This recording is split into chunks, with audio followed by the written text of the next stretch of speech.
그러면 교독하도록 하겠습니다. 보라, 아버지께서 어떠한 사랑을 우리에게 베푸사 우리가 하나님의 자녀라 일컬음을 받게 하셨는가. 우리가 그러하도다. 그러므로 세상이 우리를 알지 못하면 그를 알지 못함이라. 우리가 지금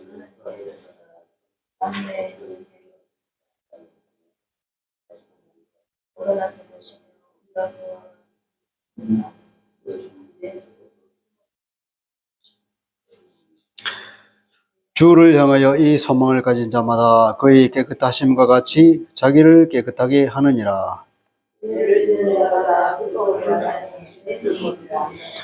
그가 우리 죄를 없애려고 나타나신 것을 너희가 아나니 그에게는 죄가 없느니라.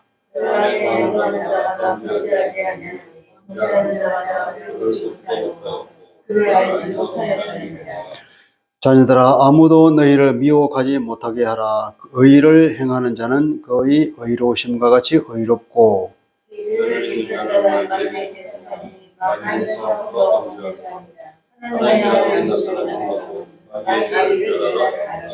같이 읽겠습니다. 하나님께로부터 난 자마다 죄를 짓지 아니하나니 이는 하나님의 씨가 그 속에 거하며 그도 범죄하지 못하는 것은 하나님께로부터 났습니다.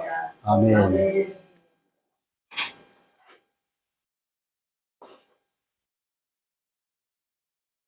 오늘 제목을 미운 오리 새끼라고 한번 해봤습니다. 동화에 미운 오리 새끼 있죠, 그죠?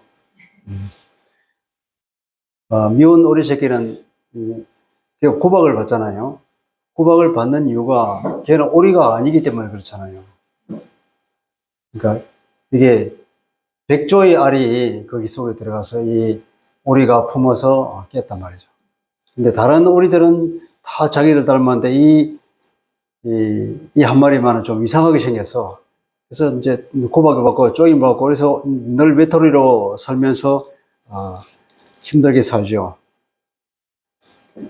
얘가 왜 그런 구박을 받고 마음에 괴로움이 많으냐 그러면 자기가 누구인지 몰라서 그랬죠. 나는 왜 오리인데 다르게 생겼을까?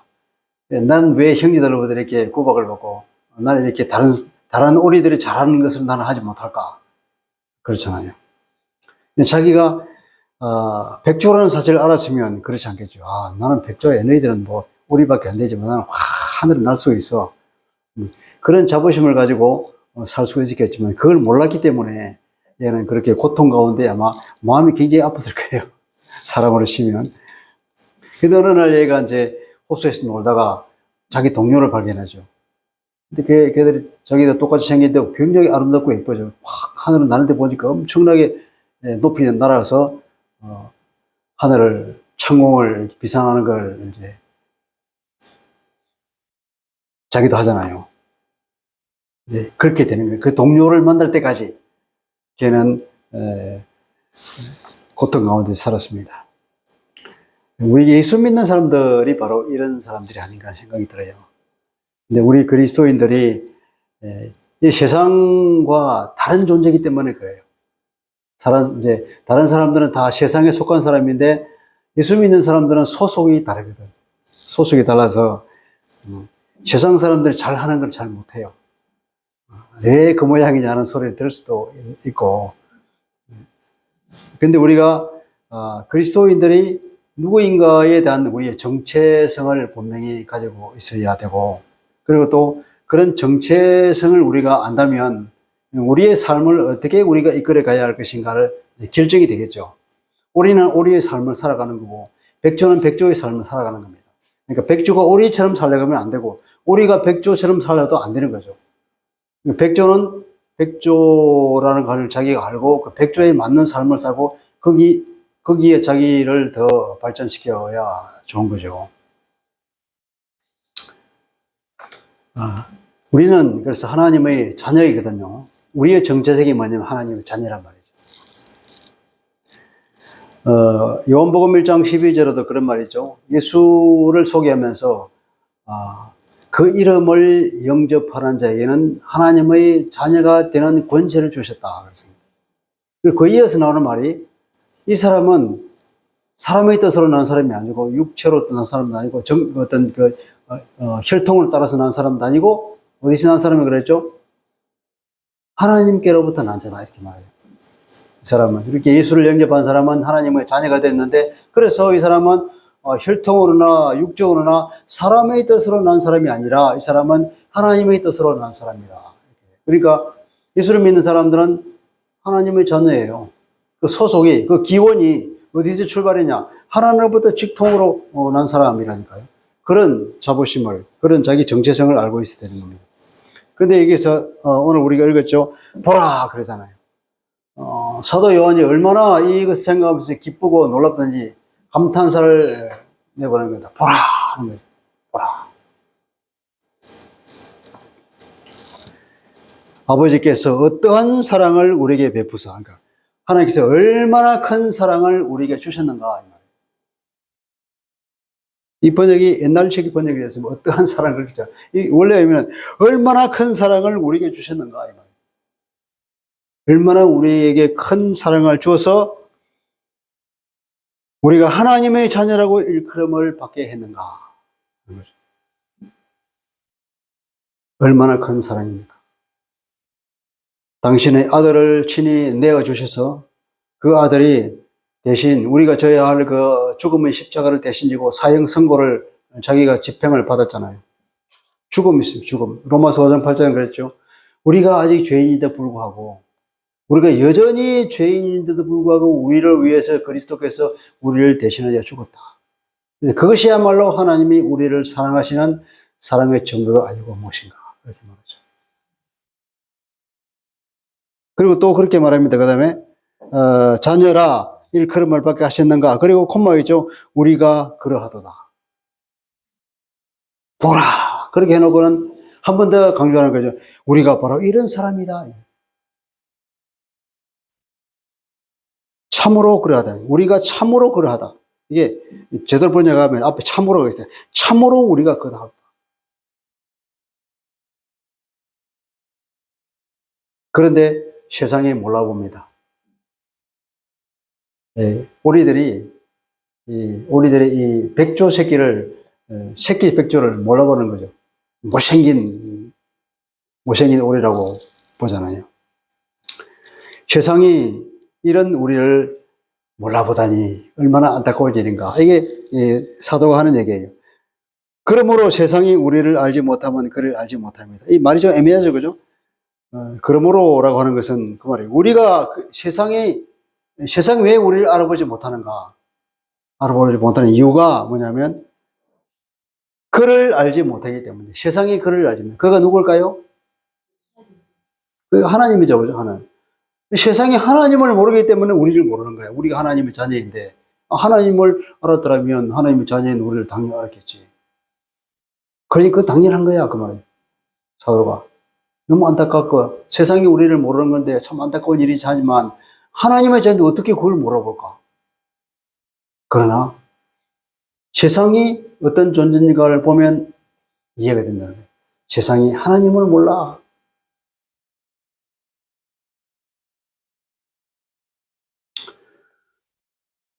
하나님의 자녀인 우리를 모르는 그 이유는 따져보면 하나님을 모르기 때문에 모른다는 것입니다. 이게 그를 알지 못함이라 그랬죠. 근데 그건 알지 못함이라 그러니까 알지 못했다. 과거형입니다. 원래 원문은 과거형이에요. 과거. 우리 그런 때가 있다는 겁니다. 요한이 이 말을 쓸 거는 옛날에 자기가 경험했던 어떤 사실을 기억하면서 쓴 거예요. 무슨 말이냐? 유대인들이 예수님을 몰라보고 십자가에 못 박혀 죽었지 않습니까? 죽였다. 그 사실을 생각하면서 쓴 거예요. 유대인들. 즉, 세상을 대표하는 그 유대인들이 하나님을 몰랐어. 그러니까 우리도 모르지. 이 말이죠. 요한은 요한복음에서 그렇게 말하고 있습니다. 요한복음 8장 19절 말씀인데요. 예수께서 대답하시되 너희는 나를 알지 못하고 내 아버지도 알지 못하는도다. 나를 알았더라면 내 아버지도 알았으리라. 나를 모르다니? 나를 모르는 것은 곧 하나님을 모르는 거예요. 하나님을 알았다면 당연히 나를 알았겠지. 하나님이 보내신 그 하나님의 아들, 하나님이 보내신 그 메시아, 그걸 몰라보는 것은 하나님을 모르기 때문에 그런다. 하나님의 말씀도 모르고, 그분이 어떤 계획을 가지고 있는지도 모르고, 그분의 성품이 어떤지도 모르기 때문에 메시아를 보냈는데도 불구하고, 눈앞에 봄에도 불구하고 알아보지 못한다는 것입니다. 예수님이 죽기 내일이면 십자가를 질 텐데 오늘 저녁에 제자들과 마지막 대화를 나누면서 대제사장에게 기도를 해주죠. 자기 제자들을 위해서 축복 기도를 해주면서 기도 내용 중에 이런 말이 있습니다. 요한복음 17장 25절인데요. 아버지여 세상이 아버지를 알지 못하여도 온 세상이 하나님을 모르는 거예요. 유대인들이 하나님을 안다고 그렇게 소리치고 하나님의 말씀을 지키겠다고 그렇게 율법을 지키겠다고 소리치지만 정작 하나님을 모른다는 것입니다. 예수님이 볼 때에 그래요. 왜 모른다 그러면 하나님의 구원 계획과 그 방법을 모르기 때문에 그런다는 거죠. 어떻게 하나님의 구원을 이룰 것인가? 자기가 십자가를 지고 온 인류의 죄를 대신해서 십자가에서 대신 죽는 것, 그리고 죽었다가 부활하여 성천하는 그 하나님의 놀라운 계획을 사람들이 알 수 없다는 거죠.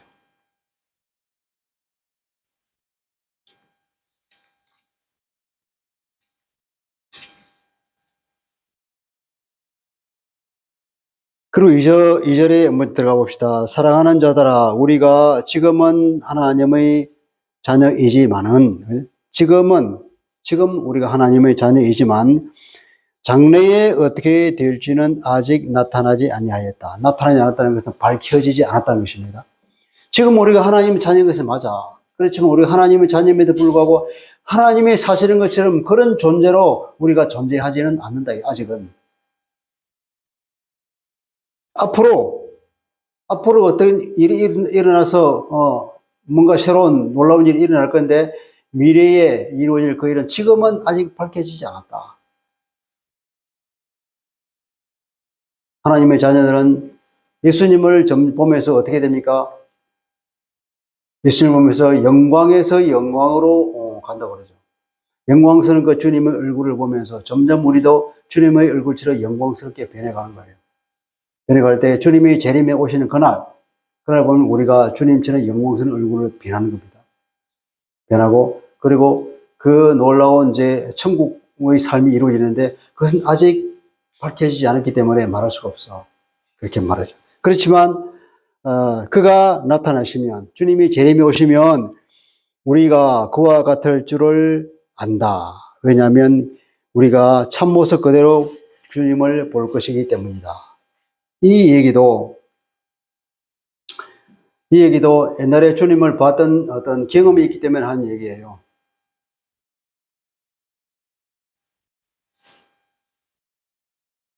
변화산에서 왜 주님을 그들이 봤잖아요. 변화산에서 제자를 3명을 데리고 올라갔는데 주님이 그때 막 변했잖아요. 어떻게 변했습니까? 옷이 그렇게 휘을 수 없을 정도로 휘어지고 얼굴이 광채가 나면서 하나님의 모습으로 바뀌었잖아요. 그때 이제 환상이 열리면서 엘리야가 내려오고 모세가 내려와서 3명이서 대화하는 장면이 나왔죠. 공중에서. 제자들이 그걸 보고 너무 놀라가지고 베드로는 어떻게 할지 모르고 무슨 말을 해야 할지 모르고 한다는 말이지 그냥 주님 얘기가 너무 좋습니다. 우리에게서 초막 3칸을 찍을게요. 하나는 예수님을 위해서, 하나는 엘리야를 뭐 이런 소리를 할 정도로 그들이 황홀을 했던 거죠. 자기들이 따르는 그 주님이 모세, 엘리야 그들과 함께 대화를 나누는데 하나님의 그 계획에 대해서 앞으로 어떻게 구원을 이룰 것인가, 내가 십자가를 어떻게 지을 것인가, 거기에 대해서 얘기를 하고 있으니까 신비스러운 얘기죠. 그런 경험을 하면서 요한이 주님이 오시면은 그 모습을 그대로 우리가 볼 거다. 그러니까 우리도 그렇게 변할 거다. 그런 확신에 차는 말을 이렇게 하고 있는 것입니다.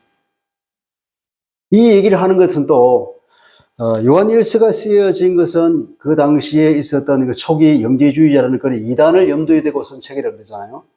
그런 이단들에 넘어가지 마라 하면서 우리가 믿는 예수는 어떤 분인가, 우리가 믿는 이 하나님을 믿는 것이 어떤 것인가에 대해서 설명을 하면서 주님이 말씀하신 것, 성경이 말씀하신 이 외에 그 엉터리 교사들이 선생들이 하는 얘기를 따라가지 말아라 하는 의미에서도 요한 1서가 쓰여진 이유가 있죠. 그래서 그들을 염두에 두고 얘기한 것입니다.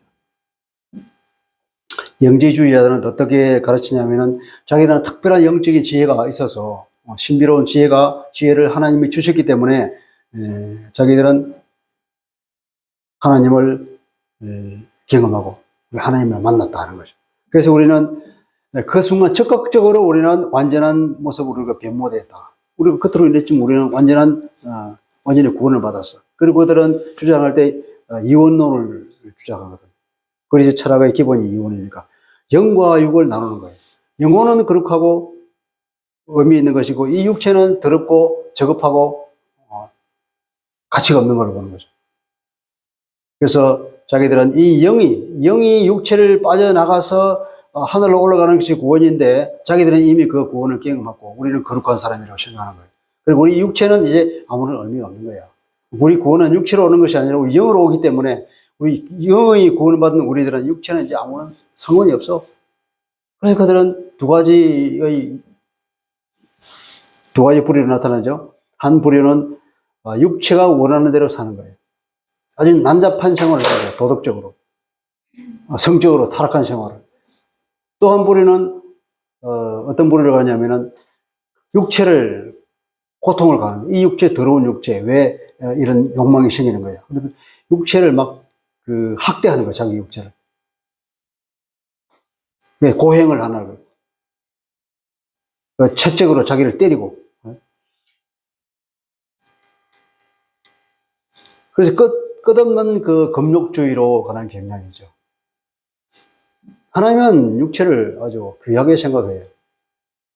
우리의 몸은 영과 혼으로 구분되어 있는 것이 아니라 하나님께서 육체를 만들고 그 안에다가 하나님의 영을 불어넣어서 육체와 영혼이 하나가 된 거예요. 그래서 주님이 몸으로 부활하시지 않습니까?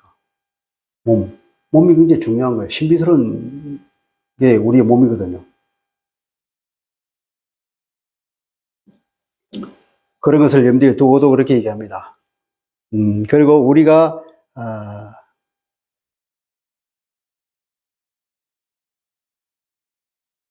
알았다 그랬죠. 그와 같을 줄을 우리가 아는 것은 그랬잖아요. 우리가 알았다 이 말이에요. 이것도 과거형입니다. 우리가 알았다. 이미 우리는 알고 있어 이 말이에요. 왜냐하면 변화산에서 주님이 변한 모습을 보았거든요. 그래서 그런 것을 보았기 때문에 사도 요한은 적어도 미래에 완성될 그때 우리의 구원이 완성될 때 예수님이 재림할 그때에 우리가 어떻게 될지는 아직 밝히지 않았지만 적어도 내가 본 바로는 우리 주님이 그렇게 영원한 모습으로 변하는 걸 내가 봤다. 그리고 우리도 분명히 그렇게 변할 것이다. 그런 확신을 가지고 얘기하는 거예요. 우리가 그분을 볼 것이고 그 영원한 모습을 보는 우리도 그분의 형상으로 변화할 것이다. 빌립보서 3장 21절입니다. 우리의 낮은 몸을 자기 영광의 몸의 형체와 같이 변하게 하시리라. 바울을 통해서 우리에게 주시는 하나님의 말씀이잖아요. 비록 비단 요한뿐 아니라 하나님께서 바울을 통해서도 그렇게 말씀해 주시죠. 골로새서 3장 4절에 이렇게 말합니다. 우리의 생명이신 그리스도께서 나타나실 그때에 주님이 재림하실 그때에 너희도 그와 함께 영광 중에 나타나리라. 이도 그런 영광의 모습으로 주님과 같은 그런 영광스러운 모습으로 변화되어서 주님 앞에 나올 거라 이 말이에요. 할렐루야. 우리가 그런 사람입니다. 자부심을 가집시다. 네, 우리는 그런 사람이에요. 밖에 나가서 누가 나 이런 사람이야. 그게 아니에요. 나 이대에 나와서 그게 아니라 나 이런 사람이 우리는 그런 놀라운 소망을 가지고 있는 사람이에요. 이걸 우리가 종말의 시대에 예수님이 오실 그때에 세상이 다 끝나고 심판받는 그날에 우리는 그런 놀라운 우리의 미래가 보장되어 있는 거죠. 그것이 우리가 가지고 있는 소망입니다. 미운 어린 새끼가 동료 백조를 만나는 순간 백조가 되었듯이 창공을 비상하고 날아올랐듯이 우리도 주님을 만나는 그 순간 우리는 주님과 같은 모양으로 영광스러운 모습으로 변하여서 우리의 육체가 신비로운 육체가 되고 말할 수 없는 영광 가운데 우리가 들어가는 거예요. 하나님의 영광 가운데로. 예. 하나님의 영광. 그걸 그냥 그걸 뭐라고 표현을 못하기 때문에 그냥 하나님의 영광이라는 말로 그냥 표현했어요. 영광. 그 영광. 그 영광 가운데 우리가 들어간다는 거예요. 로마서 5장 2절에 이렇게 말합니다. 하나님의 영광을 바라고 즐거워한다. 우리 믿는 사람들은, 예수 믿는 사람들은 하나님의 영광을 바라보고 즐거워하고 있다. 즐거워한다는 말은 다른 말로 하면 자랑한다 이 말이에요. 우리의 미래의 이 소망이 뭐냐? 하나님의 영광 가운데 들어가는 그 보장되어 있어. 우리는 그것을 바라보고 사는 거야. 비록 이 땅에서 우리가 비천한 몸으로 살지만, 비록 이 땅에서 우리가 고통 가운데 살고 있더라도, 우리가 사업에 실패해서 병이 들어서 우리 나무로부터 인정받지 못하는 삶을 비록 살고 있다 할지라도 우리의 미래는 보장되어 있는 것이고, 우리가 그 영광을 바라보고 그 소망 가운데 우리가 사는 거예요. 우리가 재물을 가지고 있습니까? 그것이 자랑거리가 될까요? 우리가 지식이 많은 것이 자랑거리가 될까요? 우리가 권력이 있다는 것이 자랑거리가 될까요? 그것은 때가 되면 다 없어지는 것입니다. 우리의 유일한 자랑거리가 되는 거예요. 우리가 하나님의 영광 가운데 들어가는 거예요. 그리고 우리가 그것을 소망하면서 자랑하고 살아갈 수 있다는 것입니다. 이런 소망을 가지는, 이런 우리가 자랑스러운 존재이기 때문에 우리가 우리의 정체성에 합당한 삶을 사는 것이 또 맞겠죠. 내가 거지라면 거지에 맞는 삶을 살죠. 이것이 어떻게 잘 나타나느냐면, 사람들이 양복 입고 출근합니다. 멋있게 보이죠, 그죠? 그런 사람들은 또 교통 질서도 잘 지켜요. 그런데 이 사람들이 군인이 될 때가 있어. 예비군 소집을 하면은 예비군 훈련 받으러 갑니다. 그래서 예비군복을 입고 가요. 양복 벗고. 예비군 훈련자가 하면 예비군 군복을 입고 총을 지급받아 총을 받고 헬멧 쓰고, 그리고 이제 이 땅밭에 앉아서 교육을 받으면 그때는 어떤 모습일까요? 그때 이 사람들은 예비군의 정체성에 합당하게 행동해요. 아무데나 가서 오줌 놉니다. 아무데나 가서 그냥 흙바닥에 들어 누워요. 그리고 교관의 말을 절대로 안 들어요. 전혀 모범적이지 않습니다. 우리가 누구냐에 따라서 우리가 행동이 달라진다니까요. 또 우리가 어떤 이름표를 달잖아요. 왜 이름표를 달까요? 이름표를 달면은 내가 이 이름표에 합당한 삶을 살기 때문에 그런 것입니다.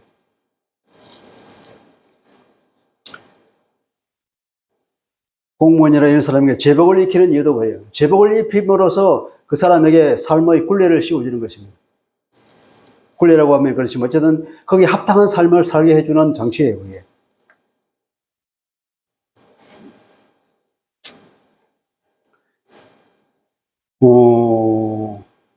주를 향하여 이 소망을 가진 자마다, 이 소망, 아까 우리 말했죠. 그런 하나님의 영광 가운데로 들어가는 그런 소망이 우리에게 있는데, 그 소망을 가진 자마다 그런 사람은 어떻게 하냐면, 그분의 깨끗하심과 같이, 그분은 그리스도를 말하죠. 그리스도께서 깨끗하심과 같이 자기를 깨끗하게 하느니라. 그런 소망을 가진 사람, 자기 정체성 아는 사람은 자기 정체성에 합당한 삶을 살기 위해서 자기를 깨끗하게 한다면, 자기가 따르는 그리스도가 깨끗하고 거룩하신 것처럼 나도 그런 사람이 되어야지 하는 마음으로 살아간다는 것입니다. 이 요한이 우리에게 얘기하고 있는 거예요. 너희들 그런 삶을 살고 있냐? 이렇게 간접적으로 질문하고 있죠.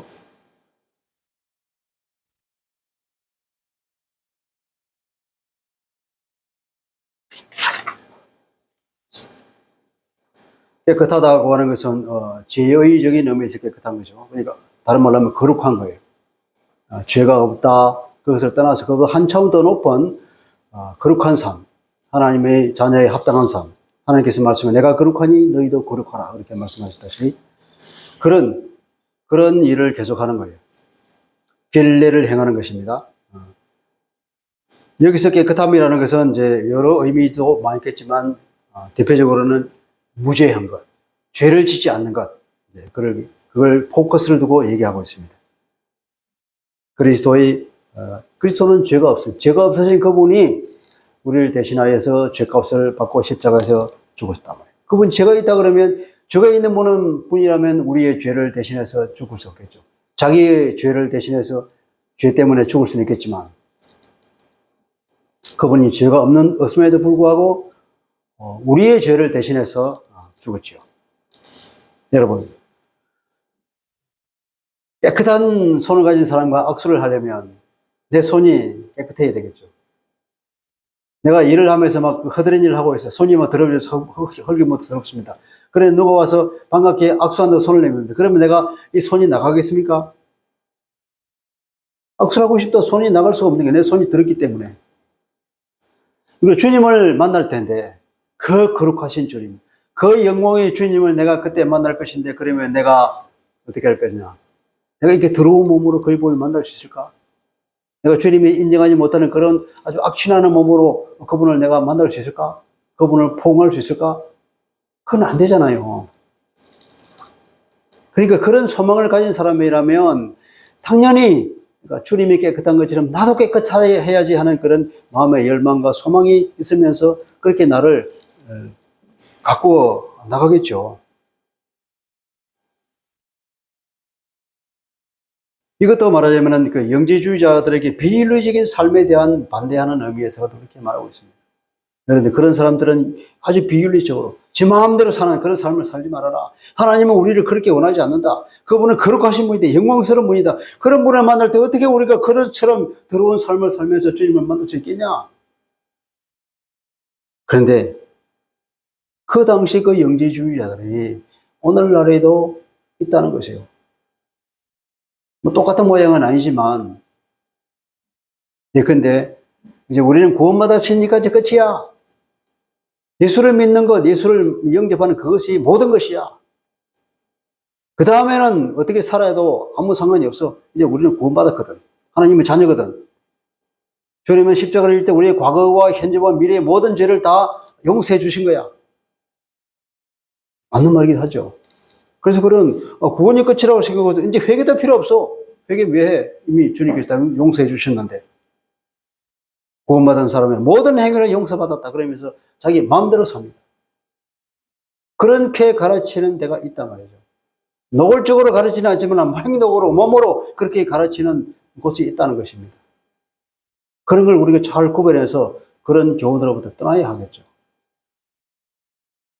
오늘날도 이런 사람들이 있다는 것이 참 안타깝죠. 그런 소망을 가진 사람은 우리를 깨끗하게 하는데 어떻게 우리가 깨끗하게 할 수 있을까요? 요한 사도는 여기서 죄를 짓지 마라 얘기합니다. 죄로부터 멀리해라. 우리 죄를 짓지 않는다고 하는 그런 어떤 소극적인 의미가 아니라 좀 더 차원 높게 죄로부터 승리해야 된다. 죄에 대하여 우리가 승리를 하는 것이 우리를 깨끗하게 하는 것입니다. 그랬죠? 죄를 짓는 자마다 불법을 행하나니 죄는 불법이다. 이제 불법이라고 번역한 이 원래 의미는 법이 없다는 거예요. 그러니까 무법한 거예요. 우리 흔히 보면 자기 마음대로 사는 사람을 보고 뭐라고 그러죠? 저는 무법한 자네 그러잖아요. 아니, 법이 없어 그냥 제 마음대로 살아. 규율이 없는 거예요. 하나님께서 우리 인생이 삶이 어떻게 해야 하는 것, 그 삶에 관한 규정을 주셨는데 그 규정이 없는 것처럼 사는 사람. 그런 삶을 살아서는 안 된다는 것입니다. 그런 불법을 행하는 것. 무법하게 살지 말고 하나님은 우리에게 우리 삶을 규정해 주셨으면 그 규정에 맞게 살도록 노력해야 된다는 것입니다. 그럴 때 그래서 우리가 뭐 율법을 지킨다 그런 차원을 떠나는 거예요. 예수를 믿고 나면 우리가 성령의 인도를 받아서 살죠. 그렇죠. 과거에는 돌판에다가 하나님 말씀을 새겨 주지 않습니까? 십계명 해가지고 모세 얘기 봤잖아요. 영화에 보면은 돌판에다가 하나님께서 십계명을 씌워주고 그걸 돌판을 들고 내려오죠. 새 언약의 시대는 어떻습니까? 하나님께서 말씀하시기를 이제 그 나의 말씀을 너희 만판에다가 새겨주겠다 그러잖아요. 그게 뭡니까? 성령이 우리 안에 오시는 이 현상을 그렇게 얘기하고 있는 것입니다. 성령이신 말씀이신 그분이 성령으로 우리 마음에 오셔서 우리를 가르쳐 주시니까 그런 돌판에 있는 말씀이 필요 없고 우리 마음에 그 말씀이 그냥 있는 거예요. 그러니까 그대로 우리가 살아갈 수밖에 없고 살게 되어 있는 것입니다. 그런 무법한 자를 배척하고 하나님의 말씀에 합당하게 그분의 성품에 합당하게 그분이 우리에게 원하신 바가 뭔지 생각하면서 그렇게 아름답게 삶을 가꾸어 나가자 하는 것이죠. 죄에서 벗어나서 거룩한 삶을 살아라고 그러는 것은 로마서에 그렇게 말하고 있잖아요. 베드로전서에도 말하고 있습니다. 그러니까 거룩하게 살자. 죄 없이 살자. 어떤 사람이 우리는 어제 죄로부터 다 용서받고 이제 율법으로부터 자유해서 그러니까 그러면 넌 뭐 율법 마음대로 어기도 되겠네? 그러면 죄를 짓자 말이냐? 죄가 많은 곳이 은혜가 더하다. 바울이 그렇게 말해. 그러면 은혜를 더 받기 위해서 죄를 더 짓자는 말이냐? 이런 황당한 소리를 하고 있으니까 바울이 하는 얘기가 죄에 대해서 죽은 우리가 어떻게 그 가운데 더 살겠느냐? 우리가 어디에 복종하느냐에 따라서 그 종이 되는지 못하느냐? 죄에 복종하면 죄의 종이 되는 것이고 하나님께 복종하면 하나님의 종이 되는 것이다. 누구의 종이 될래? 의의 종이 될래? 죄의 종이 될래? 우리가 거룩한 삶을 살자. 이제는 예수 안에서 거룩하게 살지 않냐? 그 거룩한 삶을 살아가다 보면은 뭐라 그랬죠? 그 끝이 영생이다 그랬지 않습니까? 그게 로마서 6장에 하고 있는 얘기입니다.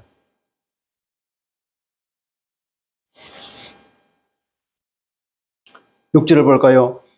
그 안에 거하는 자마다 범죄하지 아니하나니 범죄하는 자마다 그를 보지도 못하였고 그를 알지도 못하였느냐. 그 안에 그리스도죠. 그리스도 안에 거하는 자마다 범죄하지 않는다. 그러니까 범죄를 안 하려면 어떻게 해야 되겠죠? 그리스도 안에 들어가면 되는 거예요. 5절에 그렇게 말하죠. 그가 우리의 죄를 없애려고 그분은 이 땅에 오셨는데 뭐 때문에 오셨느냐? 우리 죄를 없애려고 오셨다. 그분에게는 죄가 없다. 그에게는 죄가 없다 그랬는데 원문은 그분 안에는 죄가 없다는 거예요. 예수 그리스도 안에는 죄가 없어요. 죄를 안 지으려면 죄 없는 그곳에 우리가 피신하면 되겠죠? 그래서 그리스도 안에 들어가는 것입니다.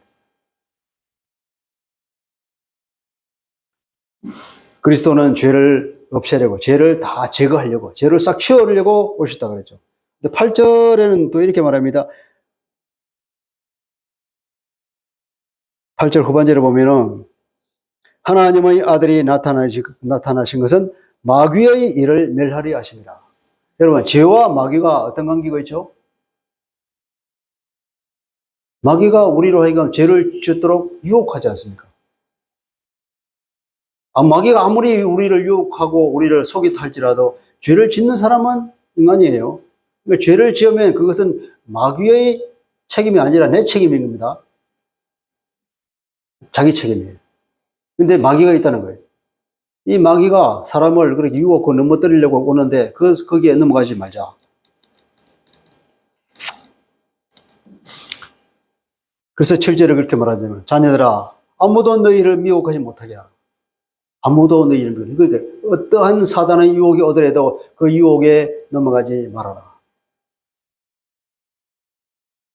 사단이 끊임없이 우리에게 유혹합니다. 죄를 짓도록. 우리의 육체의 그 본성을 건드려서 과도하게 반응하도록 만드는 거죠. 여러분, 식욕이 필요하지 않습니까? 식욕이 없으면 죽는 거예요.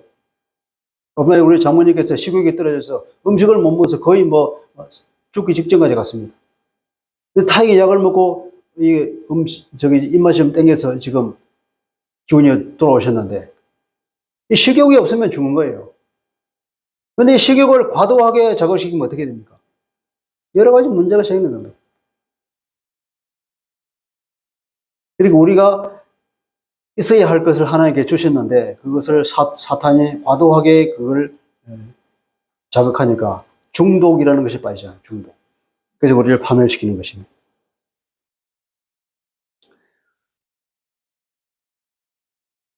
그렇게 그리스도께서는 죄를 없애려고 땅에 오셨고 그 죄를 짓게 만드는 마귀의 일을 멸하려고 이 땅에 오신 것입니다. 그러니까 그리스도에 우리가 피신하면 그리스도를 따르면 죄를 안 짓게 된다는 것이고 사단의 유혹에 넘어가지 않게 된다는 것입니다. 그분이 나타나게 되었다 그러죠. 예수님이 스스로 오신 것이 아니라 그것은 하나님이 땅에 보내셨다는 것입니다. 그래서 우리는 그분 죄가 없는 그분 안으로 피신하면 우리가 죄를 짓지 않을 수 있습니다. 여기서 앞에 우리가 요한일서 1장에 보면 자기가 죄가 없다고 하는 사람은 거짓말쟁이다 하는 말이죠. 그럼 여기서는 죄를 짓지 않는다고 하는 거예요. 이게 모순되는 것처럼 보이죠. 근데 이게 헬라어라고 하는 그 언어의 특징 때문에 그래요. 이 그리스어인 헬라어는 현재형을 쓸 경우에는 그것은 계속 어떤 행동이 계속적으로 일어나고 있는 경우를 표현할 때에 현재형을 씁니다. 근데 죄를 짓는다고 하는데 이 현재형을 쓰면 죄를 계속해서 짓는 걸 말하는 거예요. 뭐 오늘도 짓고 내일도 짓고 모레도 짓고 혹은 뭐 한 달 걷다 또 짓고 이 죄에 대해서 어떤 개념이 없는 사람을 두고 하는 얘기예요. 근데 우리가 육체를 입고 있는 한 우리가 이 유혹에 안 넘어가는 사람 누가 있습니까? 넘어지죠, 가끔씩. 그래, 실수로 넘어가는 거. 나는 죄가 싫어. 저거 싫지만 실수로 넘어질 수는 있잖아요. 그런 사람을 두고 하는 얘기 아니라 그냥 그런 개념이 아예 없이 죄를 짓는 것에 아까 무법한 자 있잖아요. 법이 없는 사람들은 제 마음대로 살잖아요. 그냥 이게 법이든 법이든 개의치 않습니다. 자기가 원하는 대로 사는 것입니다. 그런 사람을 두고 하는 게 이게 죄를 습관적으로 반복적으로 거기에 대한 아무런 가책이 없이 생각 없이 사는 사람, 그런 것을 두고 현재형으로 죄를 짓는다 안 짓는다 하는 얘기예요.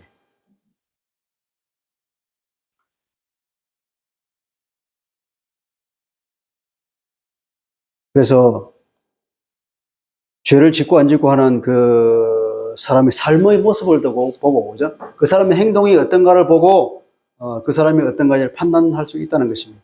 주님께서 그렇게 말씀하셨죠. 그죠? 열매를 보고 나무를 안다. 좋은 나무가 나쁜 열매를 맺을 수가 없고 나쁜 나무가 좋은 나무를 맺을 수가 없는 거예요. 좋은 나무는 반드시 좋은 열매를 맺게 되어 있고 나쁜 나무는 반드시 나쁜 열매를 맺게 되어 있다는 거죠. 주님께 말씀하셨죠. 그 속에 있는 것이 밖으로 나오기 때문이라 그렇죠. 그러니까 그 사람이 행동을 보고 그 사람이 죄 가운데 사는지 안 사는지 보고 그 사람이 그리스도 안에 있는지 없는지 우리가 알 수가 있다는 것이죠. 그래서 사도 바울은 요한은 이렇게 말합니다. 8절에죠. 죄를 짓는 자는 마귀에게 속하였다. 마귀에 속하였다는 것은 소속이 마귀. 그 사람의 기원이 마귀라는 것입니다. 마귀의 지배와 마귀를 통제를 받고 있는 거죠.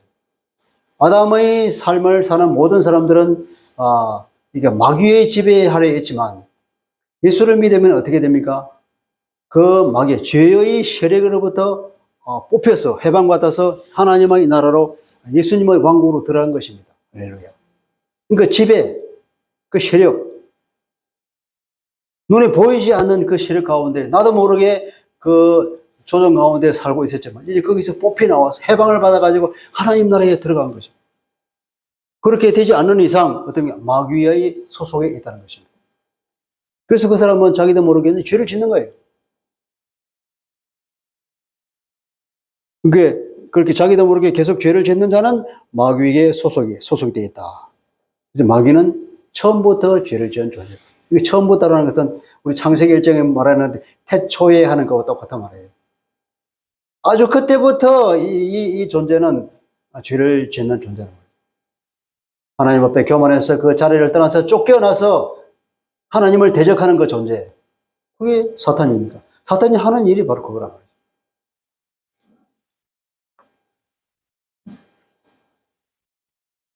그런데 하나님의 소속은 죄를 짓지 않는다 그러죠. 9절. 하나님께로부터 난 자마다 죄를 짓지 아니한다. 소속이 다르면 마귀에게 소속되어 있으면 죄를 짓습니다. 하나님께 소속되어 있는 사람은 죄를 안 짓습니다. 이 사람은 하나님으로부터 난 자는 성령으로 난 사람이죠. 영적으로 거듭난 사람을 두고 그렇게 말하잖아요. 어느 날 니고데모가 주님을 찾아왔습니다. 그때 주님께서 말씀하시기를 사람이 물과 성령으로 거듭나지 아니하면 하나님 나라에 갈 수가 없다. 거듭난다고 하는 것은 위로부터 난다는 거예요. 성령을 통해서 위로부터 태어나지 않으면 하나님 나라를 갈 수가 없다. 예, 예수를 믿고 하나님의 자녀가 되지 않는 이상 천국으로 갈 수가 없다는 것입니다. 어떻게 보면 천국으로 너무나 간단하죠. 이 세상 사람들이 그걸 못 믿는 거예요. 너무 간단하니까. 그게 간단한 게 아니에요. 간단하지 않은 것이 하나님께서 그 일을 이루기 위해서 수천 년을 기다렸고 그 시간이 필요했고 당신의 독생자 예수를 이 땅에 보내시는 일이 필요했고 그분이 완전한 인간으로 사시면서 십자가를 지고 자기가 모든 사람 대신해서 죽어야 하는 그런 고통스러운 과정을 거치는 절차가 필요한 거예요. 엄청난 대가와 하나님의 엄청난 기간과 하나님의 놀라운 지혜와 능력이 필요했던 것이 구원인데, 겉으로 보기에는 그렇게 간단해 보이는 거죠. 우리는 예수님만 믿으면 되니까. 하나님이 다 하셨으니까 간단해 보여지는 거죠. 그리고 어떻습니까? 9절 보면은 하나님께로부터 난 자마다 죄를 짓지 아니하나니 이는 하나님의 씨가 그 속에 거함이요. 그렇죠. 왜 그러냐면 하나님의 씨가 그 가운데 있다. 씨, 뭘까? 씨. 하나님의 말씀일 수도 있고 말씀이신 성령일 수도 있겠죠. 성령이신 그분이 우리 속에 들어. 예수 믿는 사람마다 우리에게 누가 온다고 그랬습니까? 성령이 오신다고 했잖아요. 성령이 우리 안에 오셔서 우리를 가르치고 이끌고 전국에는 끝까지 구원에까지 이끌어 가시는 우리의 보호자의 인도자로 우리 안에 계신단 말이에요. 그 씨가, 그 성령이, 말씀이 우리 안에 있기 때문에 죄를 짓지 않는다는 것입니다. 그리고 또 보면은 씨가 그 속에 거하며 그도 범죄하지 못하는 것은, 이건 좀 우리가 말이 좀 이상하죠, 그죠? 그거보다는 그가 범죄하지 못하는 이유는 그가 하나님께로부터 났기 때문이다.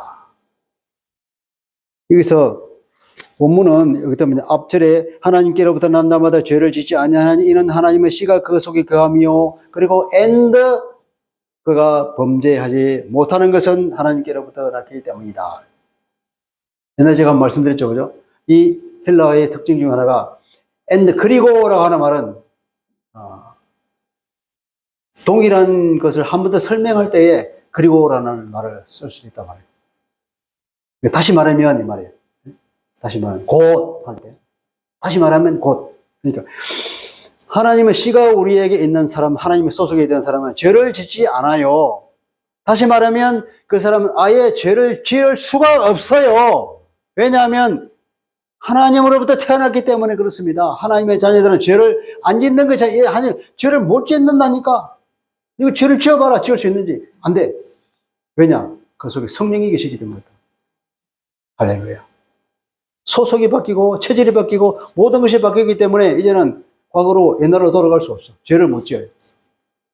실수로는 죄를 지을 때 그러죠. 실수로 혹은 어쩌다가 지을 수 있지만 그것이 한번 죄를 짓고 나면 못내 마음이 아파서 회개하지 않으면 마음이 아파서 살아갈 수 없고, 그리고 다시는 그 죄 속으로 들어가고 싶은 마음이 없는 것이 그리스도인이란 말이죠. 그래서 하나님의 소속은 이렇게 반복적으로 죄를 지을 수가 없습니다. 습관적으로 죄를 절대로 지을 수가 없습니다.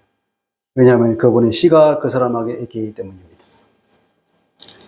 두 번째 방법은 7절입니다. 자녀들아 아무도 너희를 미혹하지 못하게 하라. 의를 행하는 자는 그분이 의로우심과 같이 의롭게 된다. 의로운 것이다. 그러면 무슨 말입니까? 의를 행하는 자. 의를 적극적으로 행하라는 것입니다. 소극적으로 이렇게 살지 말고 아예 적극적으로 의를 행해. 의로운 일을 해봐요. 그러면 주님이 의로우신 것처럼 의를 행하는 사람도 의롭다는 말을 들을 거야. 그런 말이죠. 사단의 유혹을 이기고 적극적으로 의를 실천하는 것. 이것이 우리가 죄로부터 해방받고 죄로부터 승리하고 그리고 우리를 깨끗하게 하는 방법이란 말이죠. 죄를 승리하는 것입니다. 그 방법은 주님 안에 거하는 것이겠죠. 그 주님 안에 들어가는 것입니다. 또 한 방법은 내가 적극적으로 의를 행하자는 것입니다.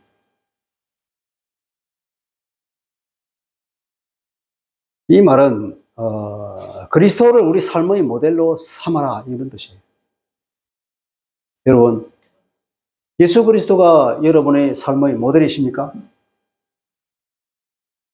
그분은 너무나 거룩하고 너무나 커서 어떻게 내가 저분을 모델로 삼을 수 있어? 나는 따라갈 수도 없어.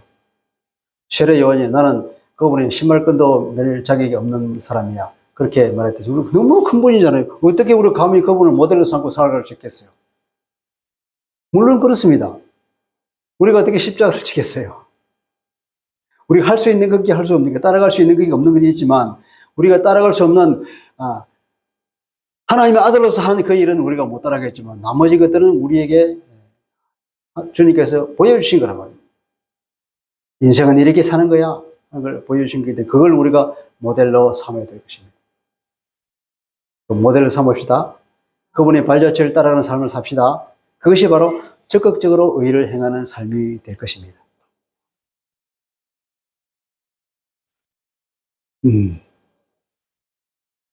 우리 속에 성령께서 계시기 때문에 그 일이 또 가능하다는 거예요. 가능합니다. 이것이야말로 그리스도와 교제를 나누는 것이죠. 요한 1서 1장 2절은 우리가 사귐을 가지자 그랬잖아요. 하나님과 사귐을, 성삼위 하나님과 사귐을 가자. 우리가 이 사귐 가운데 있는데 여기 들어와라. 이렇게 사도 요한이 초청하고 있듯이 사귐 가운데 들어가자. 빛이신 그분 안에 우리가 그 빛의 사귐을 가지고 얘기하는데 이제 3장부터는 우리가 어떤 삶을 살아가냐. 이런 소망을 가진 우리의 정체성에 합당한 삶을 살아가자. 이렇게 공부하고 있는 거죠. 어떻게 죄를 승리하는 그런 삶으로 살아가자. 그리고 적극적으로 의를 행함으로써 우리를 깨끗하게 하는 그런 삶. 우리의 정체성에 합당하게 나중에 그 거룩하신 주님을 만날 때에 내가 그래도 덜 미안하게 주님 앞에 나가서 기꺼이 주님의 품에 안길 수 있는 그때를 바라보면서 살자는 것입니다. 마태복음 5장 10절은 이렇게 말합니다. 의를 위하여 박해를 받는 자는 복이 있느니 천국이 그들의 것입니다. 그러니까 우리가 이런 적극적인 의를 행하다가 핍박을 받는다, 고난을 받는다, 우리가 손해를 온다 할지라도 그것을 기꺼이 감수하겠다는 마음을 가져야 될 줄로 믿습니다. 기꺼이 손해봅시다. 네. 손해보고 사는 것이 나중에 더 큰 이득을 얻는 것입니다. 말씀을 요약해 보겠습니다. 우리가 누구입니까? 우리가 얼마나 큰 사랑을 받았습니까? 하나님께서 얼마나 큰 희생을 치르면서 우리를 당신의 자녀로 다시 삼아 주셨습니까? 십자가의 그 처참한 죄에 대한 심판, 그 저주를 안다면 어찌 우리가 다시 죄로 우리를 더럽힐 수 있겠습니까? 절대로 그럴 수는 없는 것이죠. 그리고 장차 우리는 그분의 영광스러운 모습을 보고 우리도 그처럼 변하고 그분과 함께 하나님과 영광 안으로 들어갈 그 소망을 가지고 있는 사람인데 이것이 우리의 자랑인데 이것에 합당한 삶을 살지 않는다 그러면 우리의 자랑이 무엇이겠습니까? 죄로 들어오지 몸으로 어찌 그분을 뵐 면목이 있겠단 말입니까? 우리는 죄에 대하여는 주님의 십자가 안에서 그분과 함께 죽었다고 우리가 고백을 해야 되겠죠. 우리가 실수로 죄를 짓더라도 그건 두려워할 필요가 없는 거죠. 회개하면 된다고 그랬잖아요. 회개하면 돼. 그래서 회개라는 걸 주시면 너희는 죄를 짓지 마. 그렇게 살아. 그러나 실수로 죄를 짓는 그걸 두려워하지 마. 그것을 위해서 내가 십자가에 이미 졌잖아. 주님이 그렇게 말씀하시고. 그리고 우리가 안전해, 안전. 고개사들이 이게 그네를 차고 확 날아가서 저쪽에 가서 또 손을 맞추고 하잖아요. 근데 이 사람들 얼마나 그게 두렵겠어요. 근데 밑에다가 그물을 깔아놨죠, 그죠? 그물을 쳐놓으면 그게 안전망인 거예요. 그 안전망이기 때문에 이 사람들 마음 놓고 두려움 없이 그네를 타는 겁니다. 주님께서 우리에게 회개하면 다 용서해 주겠다고 모든 그 그물을 다 깔아놓은 거예요. 너희들은 걱정 말고 담대하게 살아라. 혹시 실수하더라도 걱정 마. 주님이 이러신 분입니다. 할렐루야.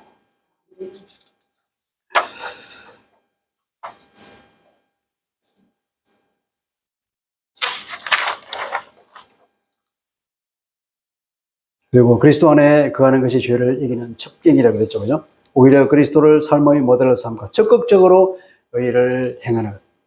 이것이 좋은 방법이라는 것입니다. 의를 위해서 오히려 박해를 받고 분리까지도 기꺼이 감수하고자 하는 그런 자세, 그런 자세를 가지는 것이 중요하다는 것입니다. 여러분, 처음에 말했듯이 우리는 이 세상에선 미운 오리 새끼입니다. 그러나 때가 되면 우리는 주의 얼굴을 보고 그분처럼 영광스럽게 변할 것입니다. 우리의 신분이 하나님의 자녀요, 하나님의 소속이라는 이 신분, 우리는 자부심을 가지고 그리고 그 정체성에 합당한 삶을 살아갑시다. 이것이 하나님께서 바라시는 바요. 또 우리 그것이 그렇게 사는 것이 우리가 예수의 정의대로 사는 길인 줄 믿습니다. 첫째, 우리가 죄를 이기고 나를 깨끗하게 거룩하게 하고 그리고 주님을 모델로 삼고 적극적으로 의를 실천합시다. 그렇게 해서 우리가 하나님 볼 때 칭찬받는 사람이 됩시다. 하나님 아버지, 오늘은 사도 요한이 우리에게 권고하는 말씀을 들었습니다. 이제는 우리가 주님과의 속임을 넘어서서 이제는 우리의 정체성에 합당한 삶을 살기를 사도는 권하고 있습니다. 그렇습니다. 우리는 정말로 하나님의 그 거룩한 그 영광 가운데 들어갈 그런 소망을 품고서는 하나님의 거룩한 자녀, 하나님께서 얼마나 큰 사랑과 얼마나 큰 희생을 치르고 우리를 하나님의 자녀로 삼아 주셨는데 우리가 사단의 속임에 넘어가서도 안 되고 우리 자신을 더럽혀서도 안 될 것입니다. 우리가 정말로 적극적으로 주님을 따라서 주님을 모델로 삼고 이 세상에 의를 행하고 이웃을 사랑해 나가면서 그리고 죄를 이기는 놀라운 삶을 삶으로써 하나님이 기뻐하시는 자녀가 되기를 원합니다. 성령님 우리를 도와주옵소서. 예수 그리스도 이름으로 기도합니다.